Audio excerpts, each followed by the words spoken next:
All right, ladies and gentlemen, it's Monday night. It's 8 p.m. That means it's time for the Urban Conservative Podcast. Go ahead, give it a share. Tonight, we're talking about who's really to blame in Minnesota. Urban Conservative Podcast starts right around now. Welcome to the Urban Conservative Podcast, where we do not believe that avocado toast can save the planet or the world will end, because cars use gasoline. You won't hear that Wi-Fi is a basic human right, or that billionaires are secretly supervillains. Here, we do not believe that electric cars run on hopes and dreams. You also won't hear that anyone who disagrees with us is a fascist, or that socialism will make everyone rich.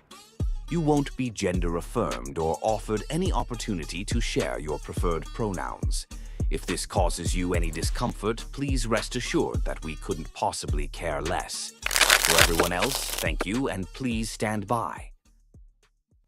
My fellow Americans, it's time for the Urban Conservative Podcast.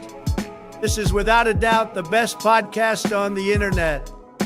It's about to go down here on the Urban Conservative. 3, 2, 1! All right, ladies and gentlemen, what is good? This is your boy Abdul Ali, along with my twin brother from the same mother, no other, Raheem Architect Soto. We are the TUC twins. Welcome to the Urban Conservative Podcast. Our mission here at the Urban Conservative is to share conservative values and principles, as well as the benefits of conservative policies to urban communities across this great nation of ours. We do that a few ways. One of them is with this podcast. The other way is we be out in them streets.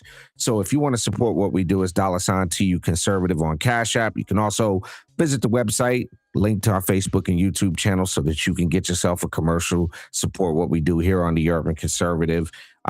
Man, Ice Storm, Ice-ageddon 2026, bro. Did it materialize the way they said it was going to materialize for you up there in Long Island?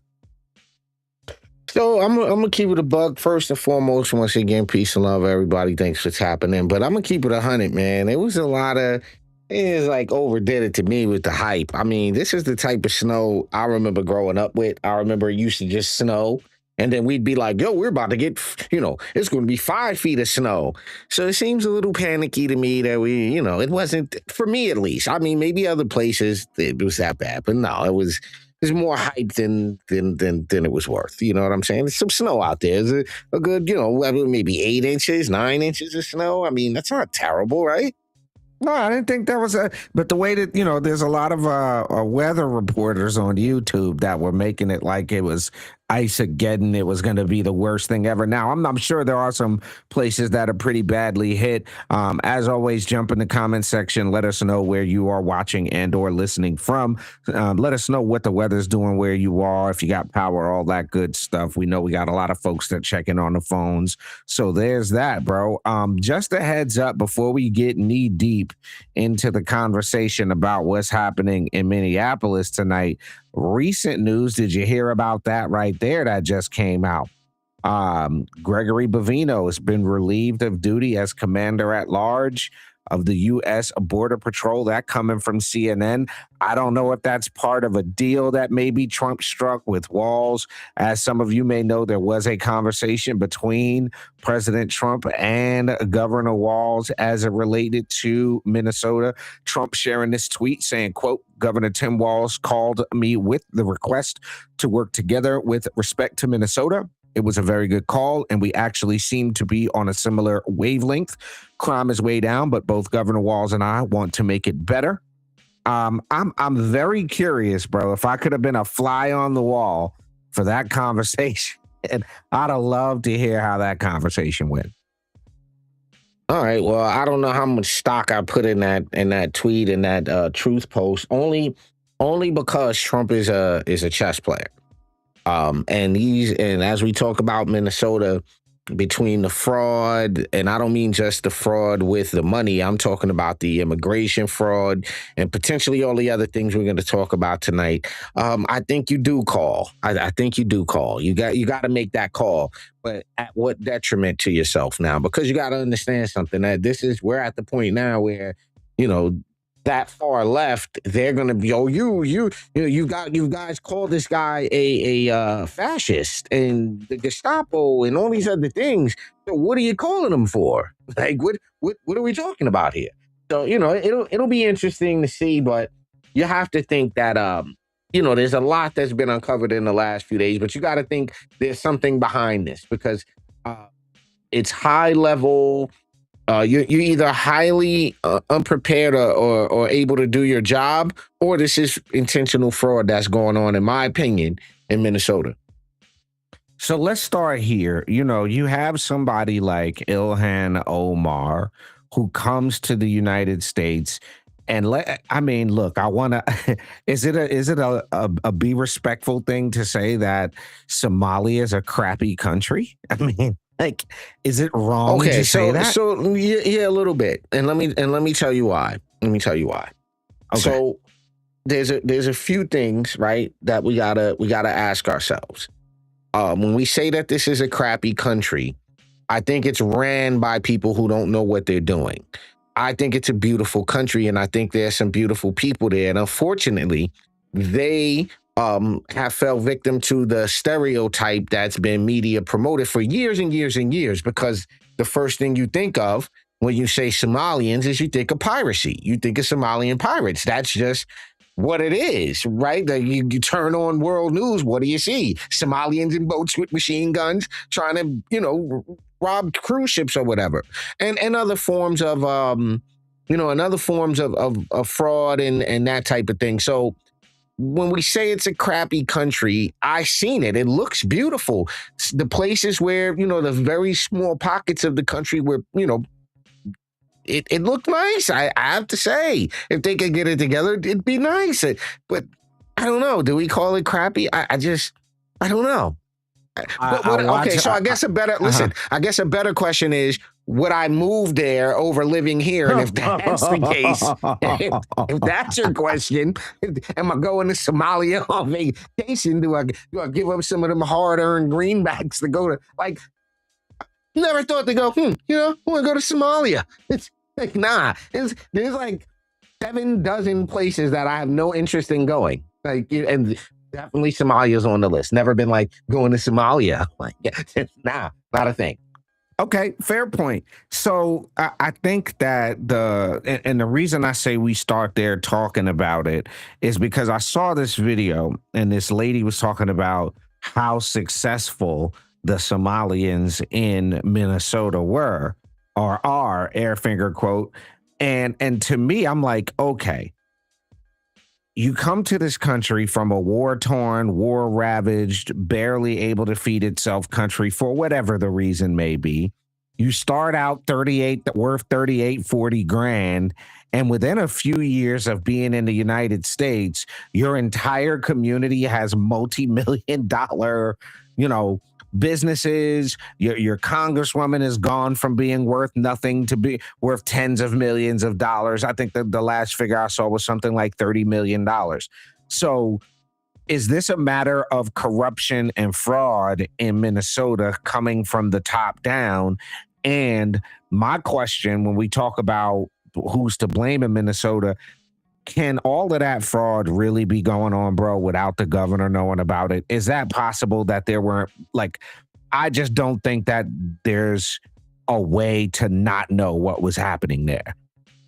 All right. Well, then the scary thing here is that it is possible because, in my opinion, he's not that sharp, right? Like, and unfortunately, I have to say this, unfortunately, our best and brightest don't always make it into politics, which is why we encourage, good people to get involved civically and get involved politically, because right now our best and brightest, our most moral and upstanding and our most righteous and our most successful are not getting involved. And that's part of the problem. I don't look at Tim Walz and say he's a bright light bulb in the room. I don't think that he has a intellectual acumen or business acumen that justifies the position. I just don't. I really, really don't. So I think, unfortunately, people who get elected, especially Democrats, people have been trained, and we're going to get into this, to emotionally connect to candidates. I really, really don't think people pay attention to the substance of these candidates, especially on the left, And that tends to be dangerous because these people are being, radically indoctrinated into a perception of reality that is absolutely dangerous, and it's unfortunate because it's becoming so divisive that you can't even talk with people anymore. Like I remember liberals growing up. My idea of a liberal was from All in the Family. Yeah, I thought that was a liberal, and so now at the end of the day, it's a whole different ballgame. So I hope I answered your question, but we'll dig more into it because at the end of the day, like I said, these people are radically indoctrinated into a psychological outlook on politics that's dangerous. All right, so check this out. This is from the City Journal article. The furor around fraud scandal shows no sign of dying down. The U.S. Attorney General's office for the District of Minnesota says $9 billion with a B dollars or more in taxpayer funds may have been stolen across 14 state welfare programs since 2018. The Minnesota Department of Human Services is the state agency responsible for overseeing the programs at the heart of the scandal. Faye Bernstein has been a DHS employee for 2 decades, including stints working in contract management and as a compliance officer. During the early years of Governor Walz's administration, she says that she began raising concerns internally at DHS about concerning practices that expose tax dollars to fraud. In response, she claims that her DHS supervisors retaliated against her. This is a recent interview with the City Journal. When did your concerns about fraud begin? 2018, 2019. So we're talking 7 years ago. Almost 19, 20, 1, 2, 3, 4, 5, 6, 8 years ago. She just gotten a promotion to a lead position. She saw everybody's contracts, behavior off, and they all funneled through to her. Over the years, she thought that DHS was sloppy, but in 18 and 19, when she saw this was beyond normal, if we didn't have fraud today, we're going to have fraud soon. I could have given a contract to my sister for $1 million because she has a different last name. Pay out that contract and nobody would notice. Wait a minute. What? That's wild, bro. Again, this is what I'm saying. So it's utter incompetence, right? Which I wouldn't be shocked by, right? I'm not quick to jump on the immoral train very fast, like, oh, he knew it. I don't have the evidence for that. But what I do have evidence of is that there's high levels of these people don't know what they're doing. So we could call this, and the reason I bring this up is because there's clearly, and when we're talking 2018, 2019, 2020, when we're talking about this level of fraud, like I said, it has to go up the chain. You got to have higher ups up the chain that know this is happening. You got to know that there's people. You're telling me the Democrats didn't get any kickbacks from any of this? And you've heard this said repeatedly that the Somalian sector was a major voting bloc and nothing moved in Minnesota without the Somalian voter bloc. So how much of that is by design? Well, a lot of it, all of it is by design. Let's just be honest. But there's a reality here that I think is lost on a lot of people. And again, that's why we push to do what we do here and we have these conversations, is because there's the geopolitical perspective on this. And what I mean by that is that there's the international, let's take the word geopolitical if you think that's too fancy, and let's just say international perspective on this, right? So you take people and you look at the systems around the world and you go to where it's easiest to go. And let's not act like we don't have a historical precedence for nations robbing and stealing from each other, right? This goes back as long as humanity goes back. In my opinion, this goes back as long as, as far back as agriculture, and when somebody had more than the other, right? You've had these. As long as there's been boundaries, there's been international and national contention. So this is not a new phenomenon. But I think we've got so complacent as a country, and part of this is the education system not teaching history, and one side of the political spectrum assuming control of the educational systems. So where it's unfair to me, Ali, is that if you think about this, there's a lot of argument about being a Republican or a conservative. It's looked at like, how can you as a black person or as a Latino, how could you possibly bring yourself to be a Republican? And, if you really were given the facts about the political parties and the results of the political parties, platform and policy ideas, it's almost impossible at this point as a rational thinking person, in my opinion, to be a registered Democrat. So I look at Minnesota, I look at Ilhan Omar and the rest of them, and I say, okay, well, you looked at a place with maximum liberty. You're free to do whatever you want to do here. Right. And you came here and you've I don't want to say done things the right way, but you got in where you fit in. I could go to a city like Minneapolis and we could just go over there and take over. I could have my people come over, and now we're starting to hear about all this immigration fraud with the H-1B visas and all of this, that these countries are literally flooding our country with people illegally.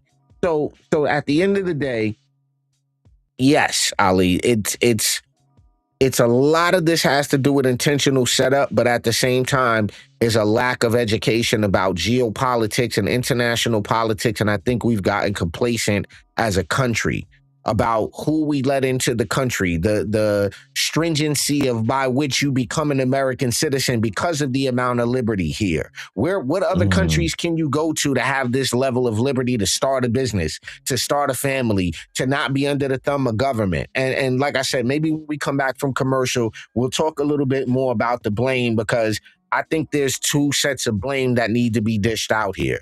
You have the blame for the setup for all of this fraud to take place from the taxpayers, the American taxpayers. But then you have who's to blame for these people feeling so radicalized as to try to intercept, federal agents in the form of ICE and get involved in hindering them and all of these things. So let's take a quick commercial break. Do us a favor, hit the like, share, subscribe, get in the comment section. Who do you think is really to blame for all of the mayhem we see in Minnesota? We're going to take a quick commercial break, or we'll be right back.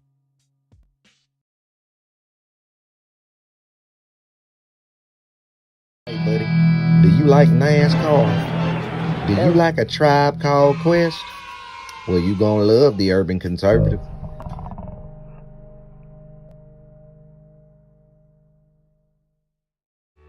Do you like manwich and nachos? Well, then you'd love the Urban Conservative.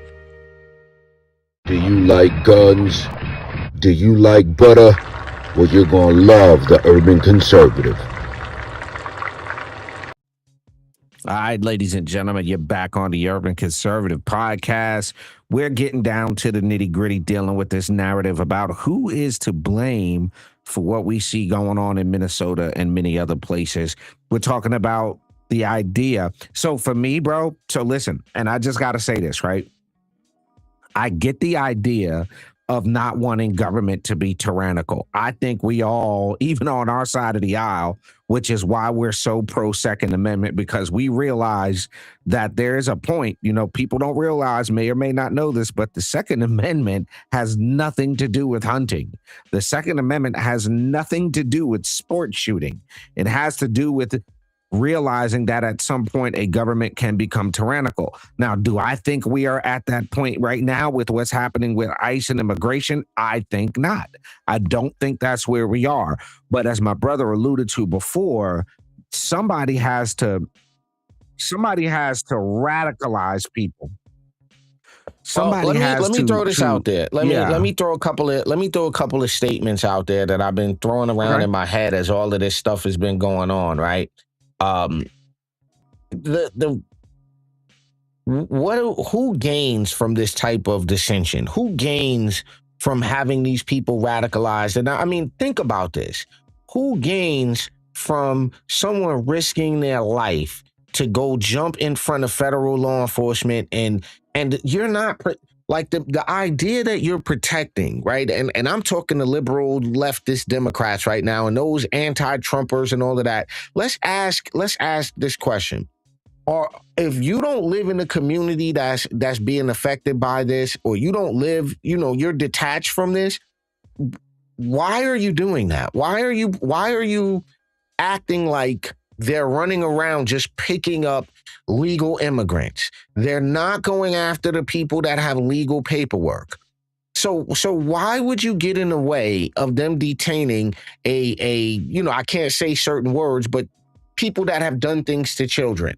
Why are you protecting people that have unalived other people? Why are you protecting people that are wanted in other countries for crimes against those people in their justice system? What part of Venezuela's crime dropped because there was a migration to the United States and they emptied out the prisons and the insane asylums? How come they're catching so many P words? How come they're catching so many people that have committed, the R word? How come they're catching so many murderers? How come? And what possesses you to go protest against the people that are removing people from the community? So it's, like I said, my thing is like, who benefits from that? That's the first thing you got to ask yourself, right? And my answer to that is that I think that moderation doesn't trend, bro. Meaning like the polarization that we're seeing is because moderation has no marketplace. There's a as we call it, a hustle that's involved with this racial tension, right? The race hustlers. There's a market for polarization. There's a market for extremism. There's no market for moderation. Now, what's funny is I got there's the Charlotte Black Political Caucus just came out with their primary endorsements, and I laughed because, I responded to the post and I'm like, clearly this is a part of a wing of the Democrat Party. And the lady responded to me. She's like, why would you want to be connected to the Republican Party of white supremacism? And I'm like, really? That's what you're going to go with again? That low? And it started to dawn on me. Think about this, Ali. Yeah, go ahead. Sorry. No, I'm saying it started to dawn on me, like in light of our last show, that the left has done an amazing job at getting people to assume the identity of perpetual professional victim. Well, that's what I'm saying. There's the institutions that do that promote that, pay no price for it, right? What price is paid for exaggerating reality on your news network? Other than likes, clicks, and views, what price is there to pay, right? So when you have these media outlets, these are carefully constructed news articles with the intention to emotionally provoke people. And I really, to say that the people killed in Minnesota, the people that are dead, that were shot by law enforcement in Minnesota are the same as Lake and Riley, to equate those two things is a gross misunderstanding of the circumstances. You see what adults. They're trying to do now? They're trying to compare. Oh, if Kyle Rittenhouse could bring. Like what? Yeah. These, but this is again, and I think there's several things to blame. But academically speaking, when you're not able to be rational and like you have to follow rationale, and people.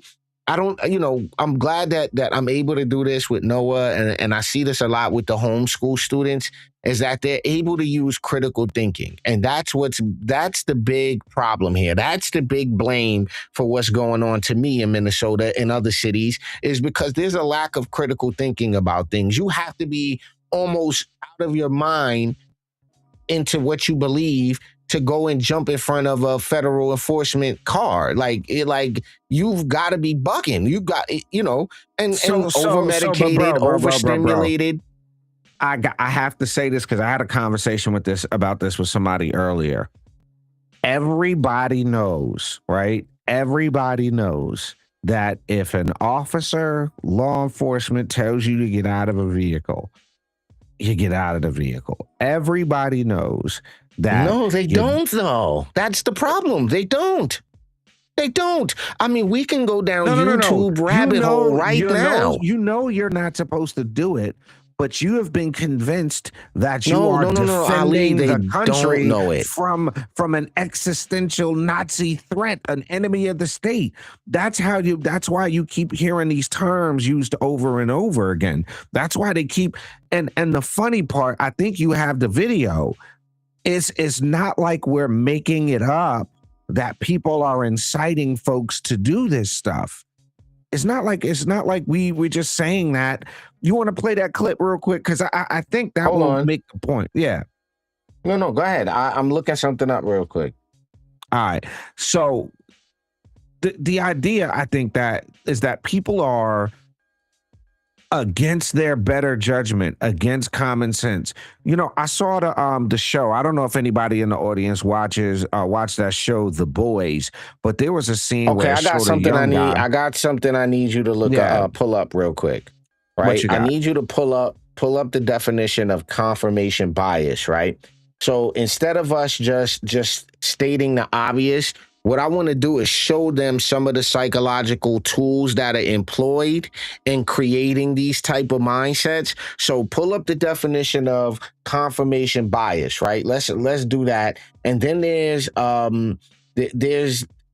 a couple of different things that I want to pull up, right? You pull up that one, I'm going to pull up this other one. Now hit them with the confirmation bias, and then let's give them an example of what this is real quick. So when you're on the right side of this, like if you're a conservative and you're listening to this and you're trying to, you get into these arguments, I think it's useful to understand what the media is using and what the phenomenon they are stimulating inside of people. What psychological phenomenon would have to happen to someone to get them to impede law enforcement, to lose rational judgment, right?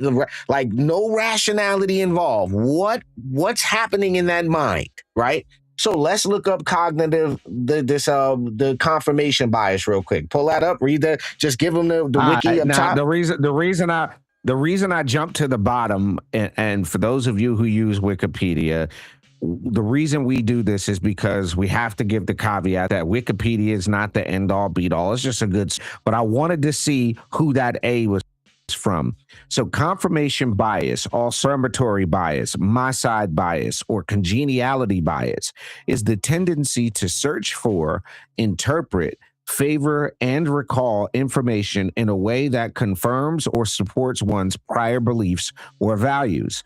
People display this bias when they select information that supports their views, ignoring contrary information, or when they interpret ambiguous evidence as supporting their existing attitudes. The effect is strongest for desired outcomes, emotionally charged issues, and deeply entrenched belief. Biased search for information, biased interpretation of this information, and biased memory recall have been invoked to explain 4 specific effects. And this is very important. Attitude polarization is when a disagreement becomes more extreme despite different parties being exposed to the same evidence. Belief perseverance, when beliefs persist after the evidence for them is shown to be false, like Trump is a racist, this Trump deranged syndrome thing. The irrational primacy effect, a greater reliance on information encountered early in a series. And number 4, the illusory correlation, when people falsely perceive an association between 2 events or situations. What you got? Okay. So I bring this up because don't think that, like, if you didn't know this, these are the tools that the media uses. These are the tools when we talk about, well, how are people, how are people being radicalized and how are their ideologies being programmed for them, right? So now pull up in-group, out-group bias. Right? Pull that up. And then, let's start with this one. Let's do authority bias real quick. Let's do that. So that way people can be armed, right? If you're on the right, or you're somebody that's even unaffiliated, and you're like, well, how do I even understand what's going on? And more importantly, avoid these things for yourself. So you're not making these, you're not practicing these biases. The way you don't practice them is to learn about them. That's how to make sure you're not doing it. You become introspective. But go ahead. Authority bias is the tendency to attribute greater accuracy of the opinion of an authority figure unrelated to its content and be more influenced by that opinion. An individual is more influenced by the opinion of this authority figure, believing their views to be more credible, and hence place greater emphasis on the authority figure's viewpoint and are more likely to obey them. This concept is considered one of the social cognitive biases or collective cognitive biases. Humans generally have a deep-seated duty to authority and tend to comply when requested by an authority figure. And this is why you see them putting people like Air Finger quote Dr. Rashad Ritchie up there. This is why you see them putting people like the Reverend Al Sharpton, because these are supposed to be people in positions of authority. This is why the Democrats trot Barack Obama out every time they need something done, because he's an authority figure. And it's interesting because you also see them say things like, you have people who have a degree in linguistics, but they want to weigh in on political stuff. Well, I am a PhD, so therefore I know everything about everything. Yeah, I don't. I wanted to bring this up, right? And I see we at the 30-minute mark. We'll take a quick break. I wanted to bring this up because a lot of the podcasts that you guys may listen to, they always state the problem and is, really, I think no solution. So part of the solutions is understanding the psychological phenomenon connected to the political side, to what's being marketed to people. That's why you get people over 10, 12 years going through these political cycles, especially on the left, right? You get these people, and what you get is you get people that have been, so when we say brainwash, these different psychological phenomenon have been activated in these people. It's not crazy. It's not good to call it crazy. So if you're going to fix it, you got to first know what it is. All right, here you go. So the Democrats, when we say this, right, this is I just don't even know why there aren't uprisings all over the country. Maybe there will be. People need to start taking to the streets. This is a dictator. There needs to be unrest in the streets for as long as there's unrest in our lives. Enemies of the state.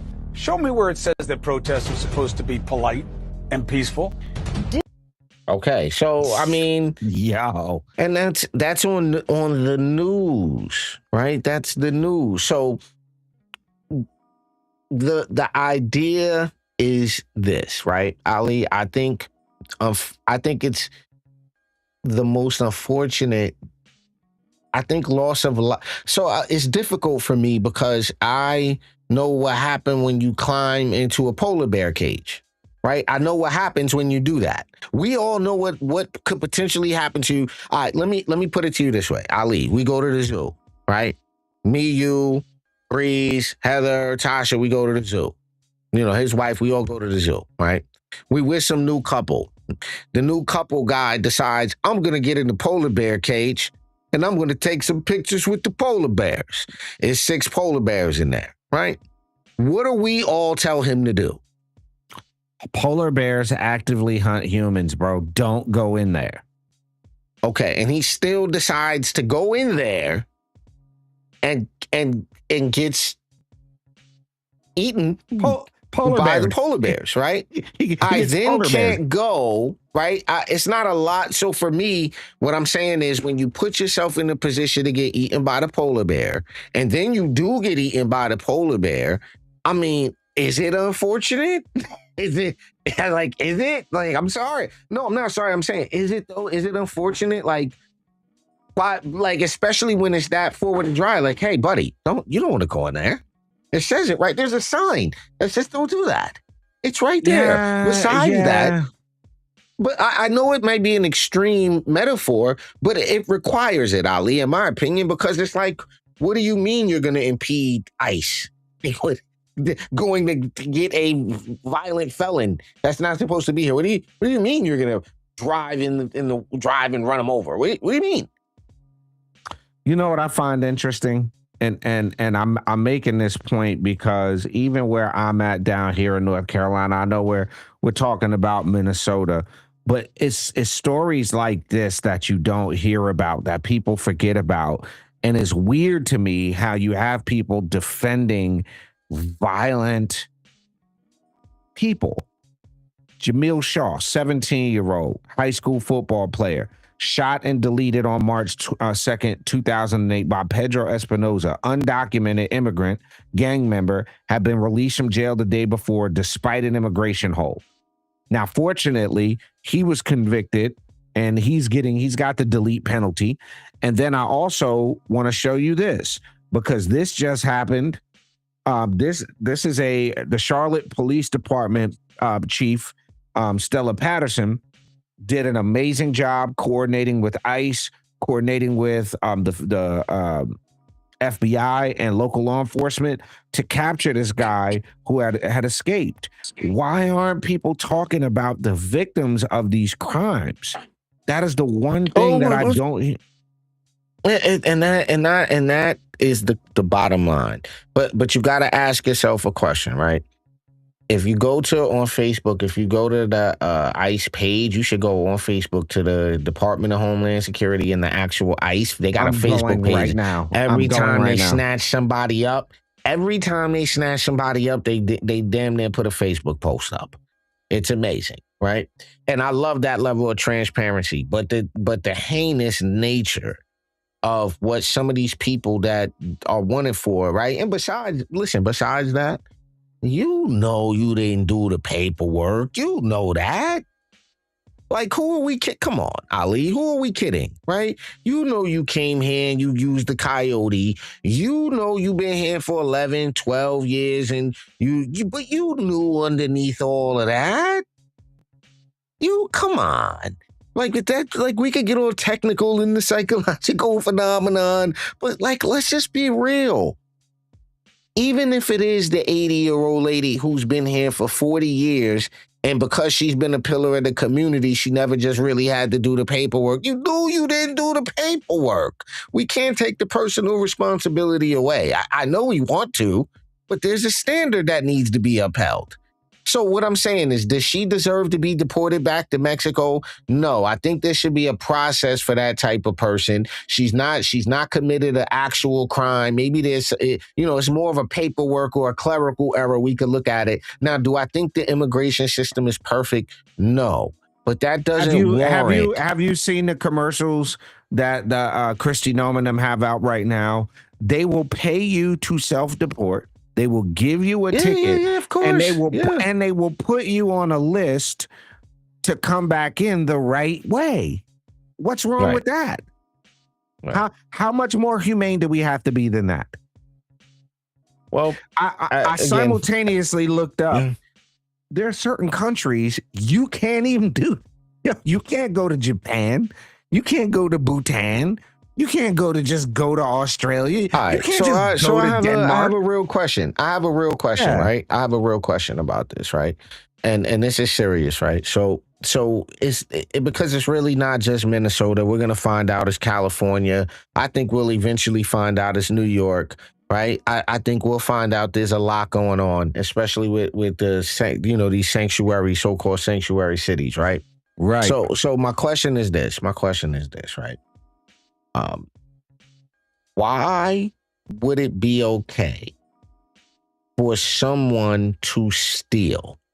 Because the argument is, right, if the argument is that we should be taking care of people, right, and let's just play this out logically. We go, hey, they stealing money over there. They go, it's money to take care of people. Why are you calling them thieves? We go, because there's people that from here that could have been using that, and we could have been helping our kids, and we could have been doing other things collectively with the money that was stolen, even if it's specific to the state, whatever. Right. So let me get this straight. Your argument is because Donald Trump is white, or because there's more white people than black people, or there's some argument that you're gonna make. We've yet to hear one argument from the other side that makes any sense at all. There hasn't been one, and I challenge you to try to find me one rational disposition from the political left on this subject. Why is it all right to steal? Why now is stealing okay? That's your argument on the other side. I haven't heard one rational argument about any of this fraud from the other side. Oh, this is Donald Trump abusing the process. Okay, wait a second. So what you mean to tell me is that these anomalies are because of Donald Trump overusing his authority is why they're stealing the money? Like, that's all right, let's try something else. That's not going to work. Yeah, that doesn't work. Okay, it's 2026, and I want y'all to think about this, right? If you're black and you genuinely hate white people, right? Ask yourself this question, and I'm serious about this, Ali. Right? That's a lot of work, man. Yeah. You know how much emotional work that is to genuinely hate a group of people, right? Outside of you know how diddlers, weird, you know how weird it is. You know how weird it is for me to see anti-white people on Facebook. Oh, yo, but then it's like, but this is how stupid the claim of white supremacy is, though. That's how stupid the claim is. It's like, that's stupid. It's really stupid. So the point that I'm getting at here and closing this out, Ali, when we ask the question, who's to blame in Minnesota, I have to say this, and we'd love to hear you guys' opinion on this, but I have to say, I firmly believe and lay this at the feet of the media, the left control media, which makes up, like, all right, so what's the fairest statement we can make before we get out of here? Because I want to couch what I'm saying in some type of provable point. What percentage of mainstream media is owned by the left? Can you pull that up? And I want you to do it so it's not me and there's no cognitive bias. I don't want to frame it wrong. How do we find out who owns the biggest media networks? Like, so that way that what we're saying is grounded in fact. Like, okay, what news network does the left watch? What news network does the more right-leaning and what news networks do moderates watch? That's your real question if you want to know. So when we're trying to get down to who's to blame, and my argument is it's the media, let's ask those questions. Okay, cool. You come up with your answer. And what you're going to find is that there's more left-leaning media than there is right-leaning media. MSNBC, which is now branded as MS Now, CNN, the broadcast networks, ABC, CBS, and NBC. You got PBS. All of those are leftist-leaning. The New York Times, but what do we mean when we say that, Post. though? But what do we say when we mean left-leaning? What market share do they own of all of the viewers, right? So that our listeners understand. And these things are like, so when the proverbial they, right, I always like to say, because they control the media. They who? They who? Who are we talking about? Because they stopped me, and the white man who? Which white man specifically? Jason and like, is it Jason? Is it Jason and HR? Who is this white man that you're talking about? So what market share do they have collectively? Hold on. So I'm just asking the question: who owns the left-leaning media in the United States? Hold on, it's thinking. And okay, hold on. We're gonna see something here real quick. Hold on. And there was also a media ownership chart. There we go. Is this the most recent one? All right, hold on. I just found it. Hold on. How do I open this? Because there was a year, a couple years ago. I got the Pew Research here. Let me pull this up. Let me share this tab. Oh, here you go. Here you go. Let me share this tab. We're going to do this work. Hold on, y'all. Get in the comment section. Let us know what y'all got going on. And make sure we share these links, too, to the things we pulling up. Yeah, go ahead. Share your screen, because I got mine pulled up. But you can share it whenever you're ready. So MS Now, formerly MSNBC, is owned by Versant, spun off from NBC Universal Comcast in late 25, early 26, rebranded as MS Now. CNN is owned by Warner Brothers Discovery. ABC is the Walt Disney Company. CBS is Paramount Global. NBC is Comcast via NBC Universal. NPR, National Public Radio, and PBS Nonprofit. So, what you got? Go ahead. Look at this. Look at this here. Will you look at this here? Hold on, I got your screen on right now.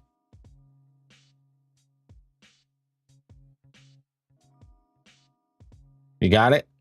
Yeah, I got it. Percent of U.S. adults who say they generally trust each as a source. Wow. Okay.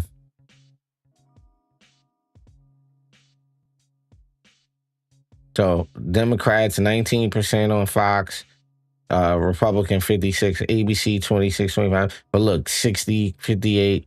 These networks here have this is all them, do you understand? Yeah. Yep. The best narrative painters in the business. But that's why it's important to support what we do here, ladies and gentlemen, so we can help bust through some of these narratives, kind of dispel it, give you some of the tools to help you navigate it. If you haven't done so already, make sure you give us a like, share, subscribe over on YouTube at TUC Twins. The end of the night, we really say the blame rests with the mainstream media, the leftists that are perpetrating the violent speech and calling, President Trump and Democrats and everybody and Republicans calling them enemies of the state and that kind of thing. Okay, so hold on. One thing before we go, because we got a few moments left, and I'm just curious too. At what point do we blame the individual person for their actions? Like you jumped out. Okay, that is a Texas 1,000,000% correct. Texas isn't having this problem that you're having, and there's way more going on in Texas. So think about what that means. Like Texas is doing more extraditions and grabbing up more people than anywhere else, and there's been none of this there. I wonder why that is. Hey, look. And I think they're doing whatever they can to distract from that $9 billion fraud and more they're finding. But again, let us know what you think. Jump in the comment section. As always, each and every Monday night, 8 p.m. right here for the Urban Conservative Podcast. Make sure you locked in, subscribe, hit us with a like, share, follow, subscribe on all our social media channels so you can know when we drop content at every single day. For my twin brother, Raheem, Architect Soto, I'm Abdul Ali. We are the TUC Twins. This has been the Urban Conservative Podcast. We'll see y'all next week, everybody. Peace and love, y'all.